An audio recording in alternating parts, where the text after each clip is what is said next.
Salut tout le monde, j'espère que vous allez bien. On se retrouve aujourd'hui pour analyser le Bitcoin et l'Ethereum.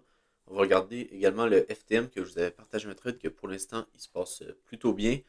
Sinon, également le Bitcoin qui est quand même un petit peu crashé. On a fait moins 2%, mais c'est pas si mal. On est parti des 73 000, on est descendu jusqu'aux 69 000 dollars. Mais bon, ça va quand même. Là, on a créé des Equalos également aux 69 000 avec la dernière mèche. Donc, ça va être également à regarder. Donc, maintenant, sur le graphique du Bitcoin, on peut voir que, en gros, j'ai essayé de prendre un long aujourd'hui, puis ça n'a pas fonctionné. Si on va en 5 minutes, en gros, qu'est-ce qui est arrivé, c'est qu'on est venu faire un niveau plus haut juste là. Puis ben, si on prend en même temps les Fibos, donc si c'était un boss, en même temps, si on prend les Fibos de tout ce mouvement-là, donc plutôt de ce mouvement-là ici. Donc si je prends les Fibos comme il faut de ce lot-là au high qu'on avait créé juste ici, on peut voir qu'on était dans la zone de rechargement de longue. On était très très proche. On était venu toucher la zone de rechargement de longue ici. Donc ça semblait bon pour, en gros, un retournement de tendance. Donc qu'est-ce que j'ai fait, c'est que j'ai simplement long quand j'ai venu qu'on était sur notre zone d'order bloc juste là. En même temps, on avait une autre zone de support qui était juste ici. Puis on peut voir que finalement, ça a redescendu encore. On est venu faire un niveau plus bas. Puis après ça, on est venu faire des equal lows si on va en 4 heures par rapport à ces lots-là. Donc ici, on peut voir qu'on est venu créer des equal lows juste ici. Donc ouais, c'est pas incroyable le trade. Sincèrement, je pense qu'il était correct à prendre. C'est juste que bon, ça l'a juste pas passé, mais je pense qu'il y aurait eu des chances qu'on ait un rebond directement à partir de ce niveau-là. On peut voir que finalement, c'est pas ça qui est arrivé, puis on a plutôt simplement respecté, par exemple, la petite zone de Ferrol Gap qu'on avait juste ici, puis après ça, on s'est bien fait rejeter. Donc, ça restait un trade qui était correct. Pour moi, j'ai rien à dire là-dessus. Euh, Sinon, là, qu'est-ce qui va être intéressant, ça va être de voir si on vient créer un niveau plus haut ici. Donc, on peut voir qu'on en a créé un juste là, mais vraiment, c'est une cassure un petit peu plus correcte, là, donc quelque chose comme ça ici. Puis pourquoi pas de se faire rejeter, par exemple, sur cette zone-là de supply. Ça ne m'étonnerait pas du tout. Le seul problème, c'est que là, pour moi, je ne vais pas vraiment, je vais pas vraiment toucher au Bitcoin. Pourquoi? C'est parce que ici, qu'est-ce qu'on peut voir, c'est qu'on a quand même fait une pattern de retournement. Ça reste qu'il y a des vues qu'on a tendance haussière, ça ne veut pas dire nécessairement qu'on va se retourner ici, ça se peut qu'on continue à pump, mais ça reste que c'est la première fois qu'on est venu chercher la liquidité puis qu'on s'est fait rejeter, puis qu'après ça, on vient de faire un boss juste ici. Donc, c'est pas vraiment le genre de pattern que je voudrais trader, parce qu'en gros, ici, on a deux options.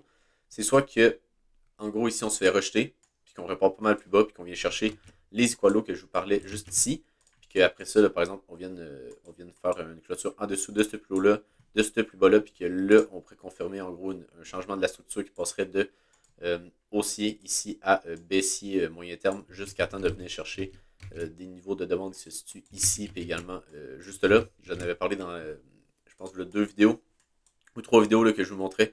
Cette zone-là qui pourrait être intéressante, qui était en gros la zone de demande en 4 heures qu'on a ici. Donc, si jamais on a vraiment une grosse correction puis qu'on descend jusque là, ici, ça serait clairement un changement de la structure qu'on passerait justement de haussier à baissier. Donc, on devrait venir chercher ces niveaux-là assez facilement par la suite. Puis là, ben, ça nous ferait une correction de moins de 7%. Donc, ça serait pas si grave que ça, dans le sens que si on va en daily, même si on revient par exemple sur ce niveau-là, c'est pas si grave que ça. Ça reste qu'on même si on fait ça comme ça ici, ça reste que là, ça pourrait être surtout une très très bonne opportunité pour acheter, puis après ça, repartir vers des niveaux plus hauts. Donc pour moi, ça serait pas si mal si jamais on a une correction jusque-là, mais ça reste que pour le moment, on n'a rien de confirmé. Je reste toujours haussier, donc si jamais on vient faire quelque chose d'intéressant en 15 minutes, puis qu'on vient par exemple redescendre un peu ici, donc si par exemple je prends les Fibos, puis qu'on vient redescendre, puis qu'on vient par exemple retester ce niveau-là, pourquoi pas. Mais ça reste que pour moi, je vous dirais que c'est pas vraiment le Bitcoin que je voudrais trader en ce moment à cause de ce possible retournement-là qu'on a créé juste ici. Donc, ça se peut qu'on soit à partir de là bearish puis qu'on vienne chercher des niveaux plus bas avec les equalos qu'on a créés juste ici. C'est intéressant également sur l'Ethereum parce que en gros, je vous avais dit que en gros, si on va sur des bougies annuelles, donc 12 mois, on peut voir qu'en gros, on avait les highs de 2022 qui se situaient en gros juste ici, donc sur cette mèche-là qui était au 3892.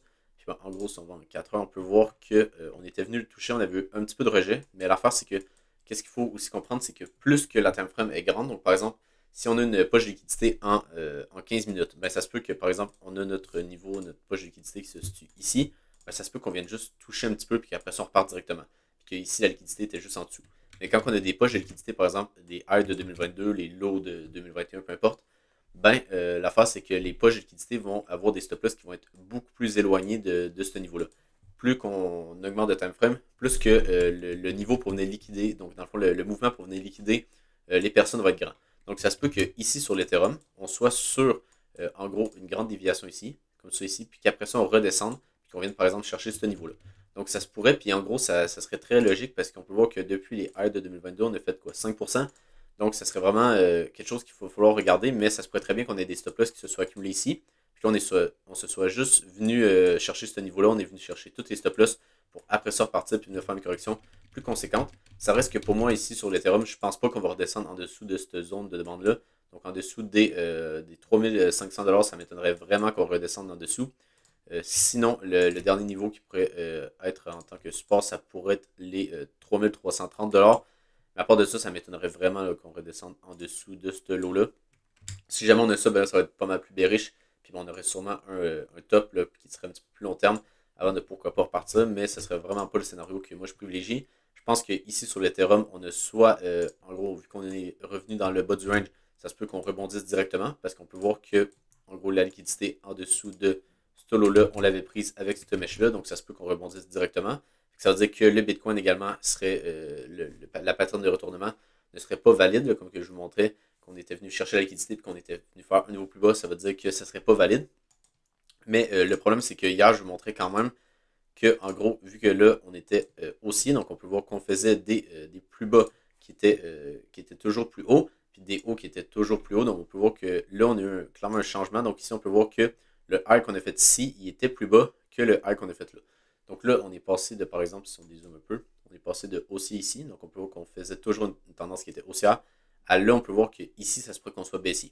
Puis pour confirmer ça, ça serait clairement de venir break ce niveau-là, puis de venir faire une clôture un petit peu plus basse, donc en dessous des 3720$. Puis là, ça serait baissier pour un petit peu plus de temps que juste, par exemple, rebondir ici, puis venir faire des niveaux plus hauts. Sincèrement, je ne sais pas exactement qu'est-ce qui va se passer. Je ne sais pas si on va venir casser ce niveau-là ou si on va réussir à tenir. Si on va en low time frame, ça va être intéressant également de voir le bottom qu'on a fait. Donc, on peut voir qu'on est venu parfaitement sur les 3725$. Là, qu'est-ce qui serait vraiment optimal, ça serait de venir faire un nouveau plus haut ici pour après ça faire une inversion de structure, retourner un petit peu vers les zones de demande qu'on a ici pour après ça repartir, puis là s'envoler, puis venir chercher des niveaux plus hauts. Mais comme que je vous disais, vu qu'on est venu faire des niveaux plus bas par rapport à ce lot-là, pour moi, c'est pas vraiment optimal, puis c'est pas vraiment ce genre de graphique-là que je voudrais trader. C'est la même chose que sur le Bitcoin. Donc, il va vraiment falloir attendre un peu sur l'Ethereum et sur le Bitcoin, à mon avis. Donc, ben, également, on a eu quand même un beau rejet sur le rare. Ça reste qu'on est quand même revenu dans la zone de demande ici. Pour moi, c'est vraiment juste un retest. Ça m'étonnerait qu'on reparte pas mal plus bas. Puis si c'est le cas, par exemple, on a la petite zone de demande en daily ben, pas une zone de demande, mais une zone de Ferrol Gap daily juste ici. Donc, ça se peut qu'on redescende un peu plus bas et qu'on vienne chercher ce niveau-là, mais ça reste que si on zoome un petit peu, par exemple 4 heures, ça reste que c'est pas si mal parce qu'on peut voir qu'on était venu faire un niveau plus haut juste là. Après ça, si on prend les Fibos de ce plus bas-là à ce plus haut-là, ou même si on prend ici, peu importe des deux, on peut voir qu'on est revenu dans notre zone de rechargement de longue. Puis pour l'instant, on est venu en gros retester toute la zone de demande qu'on avait là. Donc, on avait une plus petite zone de demande en 4 heures. Puis on avait également daily. Donc pour l'instant, on peut voir qu'on a un beau rebond. Pour l'instant, là, ça risque qu'on pourrait très bien venir faire un niveau plus haut.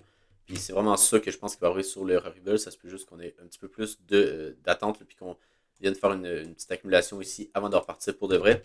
Ça se peut ici que, par exemple, on attende un peu, par exemple, le week-end pour après ça repartir la semaine prochaine. Puis comme que je vous dis, sinon, dans le pire des cas, ça serait de revenir un petit peu plus bas vers les 15 cents, pourquoi pas, pour ensuite vouloir vraiment repartir. Donc, on avait également le FTM.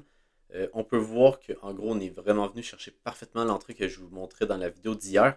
Donc, sincèrement, ce trade-là, il aurait été bien à prendre. Le seul problème, c'est que je n'avais pas mis d'ordre en limite sur ce niveau-là, mais j'aurais dû parce qu'on peut voir qu'on est revenu parfaitement sur ce niveau-là. Donc, ouais, ça aurait été un très très beau trade à prendre. On aurait toujours notre stop loss en dessous de ce plus bas-là. Puis bon, on target encore pas mal plus haut sur le FTM. La seule chose qu'il faut faire attention, c'est que ça reste que ici, qu'est-ce qu'on est venu faire, c'est un niveau plus haut ici avec ce pump-là qui est venu chercher la Ferrol Gap Weekly. Mais après ça, ici, on peut voir qu'on est venu faire une clôture en dessous de ce plus bas-là. Donc, qu'est-ce qu'il va falloir faire attention, c'est de ne pas se faire rejeter la zone de rechargement de short qui se situe juste là. Donc, si jamais on a un rebond jusque-là, ça se pourrait très bien qu'on se fasse rejeter et qu'on ait une inversion de structure H1 qui pourrait après ça causer un mouvement qui serait beaucoup plus important. Puis par exemple, on pourrait revenir chercher la liquidité en dessous de ces lots-là, donc ces 3 lots-là. Puis après ça, en même temps, revenir chercher la liquidité ici. Ça se peut qu'on vienne retester, par exemple, le niveau de demande qu'on avait là, qui est un petit peu plus bas.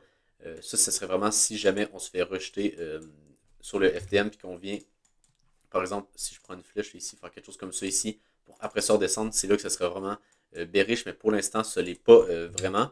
Pour moi, je reste toujours bullish parce que c'est ça la tendance générale du marché, mais ça reste qu'on a quand même une inversion de structure en H1, donc il va quand même falloir faire attention.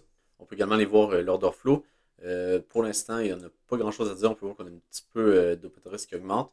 Mais sur les fundings, c'est assez plat. Sur les spreads, on peut voir qu'ils descendent un petit peu ici. Sinon, sur le spot, on peut voir que ça a quand même vendu un petit peu, mais ça reste que ça pourrait être quand même juste un petit pullback comme qu'on a eu dans le passé. Donc, c'est pas si grave qu'est-ce qu'on a pour le moment. Comme que je vous dis, il n'y a pas nécessairement de vrai signal de retournement, mais ça reste que, comme que je vous disais, on a quand même ce niveau-là qu'il va falloir regarder. Puis si jamais ici, on a vraiment une cassure, puis qu'ici, on se fait rejeter, puis qu'on va faire un niveau plus bas, c'est là que ça va être un petit peu plus dangereux. Puis que, comme que je vous disais, on pourrait revenir chercher toute la liquidité ici, revenir chercher nos zones de demande pour après ça, pourquoi pas repartir à la hausse. Sinon, pour ce qui est de l'Ethereum, on peut voir qu'on a quand même pas mal d'open interest qui augmentent. Ici, on peut voir également que les fundings redescendent, les spreads redescendent. Le seul problème, c'est que, encore une fois, le spot, il vient de nous faire un niveau plus bas juste ici, donc c'est pas incroyable. Qu'est-ce qu'on a sur le spot? C'est pour ça aussi que je pense que qu'est-ce qui est intéressant, c'est que vu qu'on a les highs de 2022 ici, ça reste que depuis qu'on est venu chercher ce niveau-là, vous pouvez voir qu'en gros, le spot, donc à partir d'à peu près ce niveau-là, le spot commence vraiment énormément à vendre. Donc ça, c'est pas vraiment un bon signe. Puis ça reste qu'ici, on pourrait être, comme que je vous disais, sur un grand top ici pour après ça repartir un petit peu plus bas. Puis ça aurait du sens avec l'open interest qui augmente. Ça se pourrait ici qu'on ait beaucoup de personnes qui essaient de long ce niveau-là pour venir, par exemple, target des niveaux plus hauts. Mais que là, on vienne les chercher, on vienne, par exemple, faire revenir sur ce niveau-là d'open interest avant de là vraiment repartir puis avoir vraiment une tendance haussière plus long terme. Ben, c'est vrai que là, on est quand même en tendance haussière long terme, là, si on dézoome un peu. Mais bon, ça reste que on peut voir que l'open interest a quand même bien augmenté. Puis ben, les spreads sont hauts, puis les fundings également sont quand même assez hauts, donc il va quand même falloir faire attention sur ce niveau-là. Sinon, ben, pour ce qui est de l'order book, on peut voir que finalement, on n'est pas venu chercher en gros les ordres de vente que je vous montrais là, juste là, donc jusqu'aux 75 000 à peu près qu'on en avait. On n'est pas encore venu les chercher, ça reste que pour l'instant, on s'est bien fait racheter. Donc, on peut voir qu'on a des petits ordres en limite qui se sont positionnés dans le fond sur le bottom ici, là, sur les lots qu'on avait ici. Donc, c'est pas si mal que ça. Mais ça reste que là, on n'a pas vraiment de gros ordres de vente ou d'achat. On peut voir qu'on en a un petit peu au 73 000, mais ça reste que c'est beaucoup moins flagrant que par exemple qu'est-ce qu'on avait au 74 75 000 Donc, ben, si vous avez aimé la vidéo, n'hésitez pas à vous abonner sur Twitter et sur YouTube. Sinon, ben, je vous souhaite une bonne journée et on se retrouve pour une prochaine vidéo. Bye!